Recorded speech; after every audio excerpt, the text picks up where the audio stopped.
여러분, 우리가 매일 마시는 물, 숨 쉬는 공기, 심지어 우리 몸을 이루는 이 모든 것들이요, 사실은 보이지 않는 힘에 의해 조종되고 있다는 거 아세요?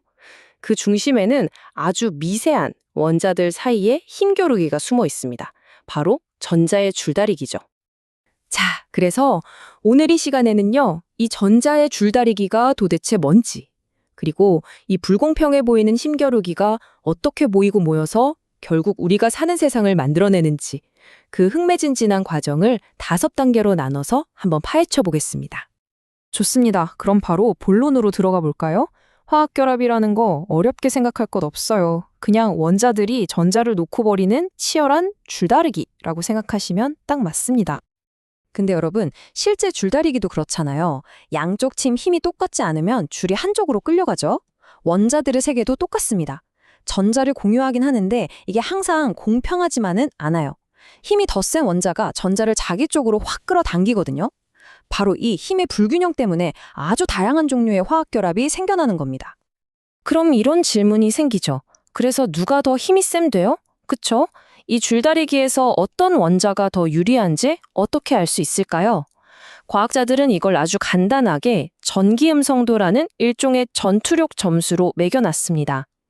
말 그대로 전자를 얼마나 강하게 원하는지 그 욕심의 크기를 숫자로 나타낸 거예요. 자, 이 주기율표를 한번 보세요. 규칙이 보이죠? 오른쪽으로 갈수록 그리고 위로 갈수록 원자들의 힘, 그러니까 전기음성도가 점점 세집니다. 특히 저기 오른쪽 위에 있는 산소, 질소, 그리고 이 분야의 끝판왕 플로우린 같은 애들은요. 이건 뭐 전자를 거의 진공청소기처럼 빨아들인다고 보시면 돼요. 그래서 결국 중요한 건 뭐냐? 바로 두 원자의 힘 차이입니다. 이 전기음성도 차이가 결합의 운명을 결정하는 거죠. 둘의 힘이 비슷비슷하면 뭐 전자를 사이좋게 나눠 갖는 공유결합이 되는 거고요. 한쪽이 압도적으로 강하면 거의 전자를 빼앗아 버리는 이온 결합이 됩니다. 그리고 그 애매한 중간 지점, 한쪽으로 살짝 끌려간 상태, 그게 바로 우리가 주목할 극성 공유결합인 겁니다. 자, 지금까지는 원자 2개 사이의 작은 줄다리기를 봤는데요. 이제 시야를 좀 넓혀보죠. 이 불공평한 힘겨루기가 과연 분자 전체에는 어떤 결과를 가져올까요? 그리고 우리는 그 결과를 어떻게 눈으로 확인하고 또 측정할 수 있을까요? 여기서 정말 중요한 질문을 하나 던져봐야 합니다. 분자 안의 줄다리기에서 이긴 쪽, 즉 극성 결합이 있다고 해서 그 분자 전체가 한쪽으로 기울어진, 즉 극성을 띈다고 말할 수 있을까요? 어떨 것 같으세요? 이걸 알아내기 위해 과학자들이 쓰는 측정 도구가 바로 쌍극자 모멘트라는 겁니다. 말이 좀 어렵죠? 쉽게 말해서 분자 전체의 무게중심이 얼마나 한쪽으로 쏠렸는지를 나타내는 값이라고 생각하시면 돼요. 그 쏠림의 방향과 정도를 딱 알려주는 거죠. 자, 여기 클로로메테인이라는 분자를 예로 들어볼게요. 딱 봐도 염소가 탄소보다 힘이 세 보이죠? 전기음성도가 더 크거든요. 그러니까 염소가 탄소랑 공유하던 전자를 자기 쪽으로 쓱 끌어당기는 거예요. 그럼 어떻게 될까요? 염소 쪽은 전자가 풍부해지니까 살짝 마이너스 전하를 띠게 되고 반대로 탄소 쪽은 전자를 뺏겼으니까 살짝 플러스가 되겠죠. 바로 이 전하의 불균형. 이게 바로 측정 가능한 기울기, 즉 쌍극자 모멘트를 만들어내는 겁니다. 그런데 여기서 진짜 재밌는 반전이 하나 나옵니다. 바로 분자의 모양이 모든 걸 뒤집을 수 있다는 사실이에요. 이산화탄소 좀 보세요. 양쪽에 있는 산소들이 엄청난 힘으로 전자를 당기고 있어요. 분명히 극성 결합이죠. 하지만 두 산소가 정확히 180도 반대 방향에서 똑같은 힘으로 당기니까 어떻게 될까요? 네, 힘이 완전히 상쇄돼 버립니다. 줄다리기로 치면 팽팽한 무승부 상태인 거죠. 그래서 쌍극자 모멘트는 0이 됩니다. 반면에 물 분자를 볼까요? 물은 이렇게 V자로 굽어 있어요. 그래서 양쪽 수소에서 살소 쪽으로 당기는 힘이 상쇄되기는커녕 오히려 한 방향으로 힘이 더해집니다.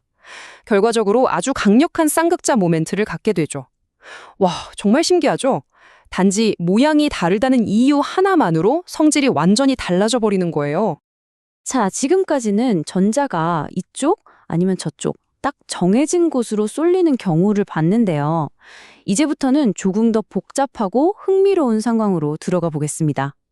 전자가 한 곳에 머물지 않고 여러 원자 위를 자유롭게 돌아다니는 그런 경우는 어떨까요? 분자 속 전자들이 워낙 복잡하게 얽혀 있다 보니 화학자들은 형식 전하라는 걸 만들어서 일종의 가계부를 씁니다. 원래 이 원자가 전자를 몇 개 가지고 있었는데 지금 결합하고 나니 몇 개를 갖고 있네? 그럼 이득인가? 손해인가? 이걸 따져보는 거예요. 일종의 전자 장부 정리라고 보시면 쉽습니다. 근데 문제가 뭐냐면요. 가끔 이 장부가 딱 맞질 않는 거예요. 전자가 내 자리는 여기야 하고 한 곳에 얌전히 있는 게 아니라 여기저기 돌아다니는 경우가 있거든요. 이럴 땐 분자 구조를 그림 하나로 딱 그리기가 애매해집니다.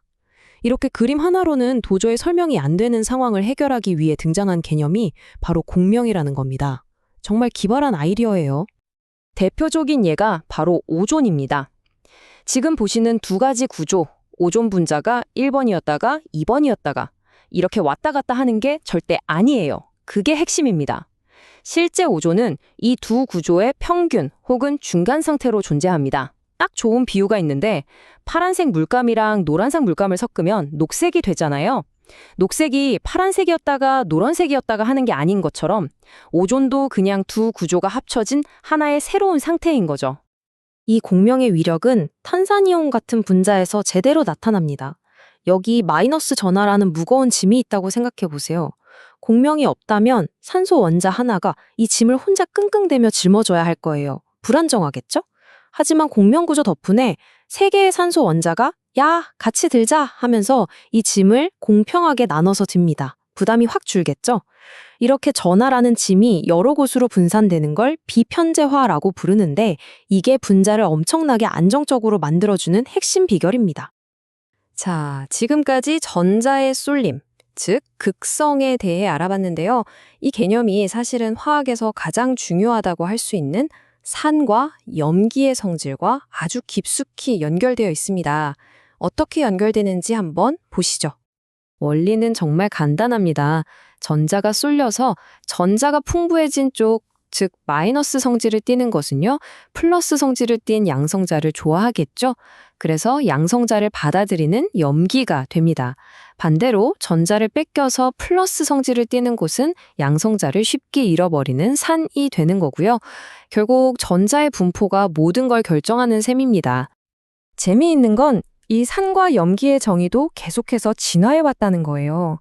처음에는 아레니우스가 물에 녹아서 뭘 내놓느냐로 아주 단순하게 정의했죠. 그러다 브륜스테드 로리가 아니야, 핵심은 양성자를 주느냐 받느냐야 라며 개념을 확장했고 마침내 루이스가 잠깐, 진짜 주인공은 양성자가 아니라 전자야. 전자를 받느냐 주느냐로 봐야 해. 라면서 가장 근본적인 정의를 내놓게 됩니다. 점점 더 본질에 가까워지는 과정이 보이죠? 자, 이제 마지막 단계입니다.